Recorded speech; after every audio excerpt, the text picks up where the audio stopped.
ఆంధ్ర తెలంగాణలో తక్కువ ఫీజులతో high quality results ఇస్తున్న ఏకైక సంస్థ తిరుమల్ ఐఏఎస్ ఇన్స్టిట్యూట్. గతేడాది తిరుమలలో నెలకొన్న చిరుతల భయం ఇప్పుడిప్పుడే తొలగుతోంది. భక్తుల భయం లేకుండా మెట్ల మార్గంలో శ్రీవారిని దర్శించుకుంటున్నారు. ఇంతలోనే మరోసారి శ్రీవారి సన్నిధిలో చిరుత సంచారం అటు అధికారులను ఇటు భక్తులను ఉలిక్కిపడేలా చేసింది. తిరుమలను నిత్యం లక్షలాది మంది భక్తులు సందర్శిస్తారు. చాలా మంది భక్తులు నడక మార్గంలో వెళ్లి ఆ శ్రీవారికి మొక్కులు చెల్లించుకుంటూ ఉంటారు. అయితే మార్గంలో ఇలా ఎప్పటికప్పుడు చిరుతలు సంచరించడం అటు అధికారులకు సవాల్గా మారిందని చెప్పుకోవచ్చు.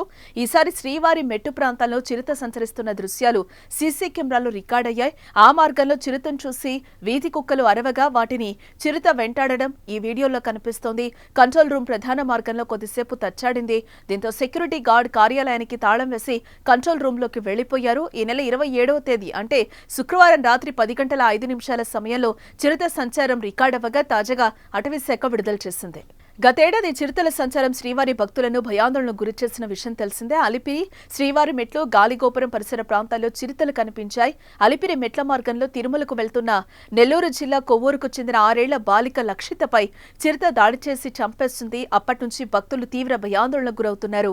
చిరుత సంచారంతో అప్పటి పాలక మండలి చిరుత బారిన పడకుండా ఉండటానికి తక్షణ రక్షణగా చేతికర్రలను అందించింది. నడక మార్గంలో వెళ్లేవారు చేతికర్రలను తీసుకుని మెట్లెక్కేవారు. మరోవైపు వాటి కదలికలను ఎప్పటికప్పుడు గుర్తించడానికి సుమారు 500 సీసీ కెమెరాలు ఏర్పాటు చేశారు. ఈ సీసీ కెమెరాలు రికార్డైన దృశ్యాల ఆధారంగా అలిపిరి నుంచి గాలిగోపురం, శ్రీలక్ష్మీ నరసింహస్వామి ఆలయం, 38వ మలుపు, శ్రీ వెంకటేశ్వర విశ్వవిద్యాలయం క్యాంపస్ సహా మొత్తం 7 చోట్ల చిరుతల సంచారాన్ని అప్పట్లో గుర్తించారు. ఇప్పుడిప్పుడే భయం పోతోంది. అయితే మళ్లీ చిరుత కనిపించడంతో భక్తులు ఆందోళనకు గురవుతున్నారు. ఎటువంటి అవాంఛనీయ సంఘటనలు జరగకుండా భక్తుల రక్షణకు ముందు జాగ్రత్త చర్యలు తీసుకోవాలని పలువురు కోరుతున్నారు.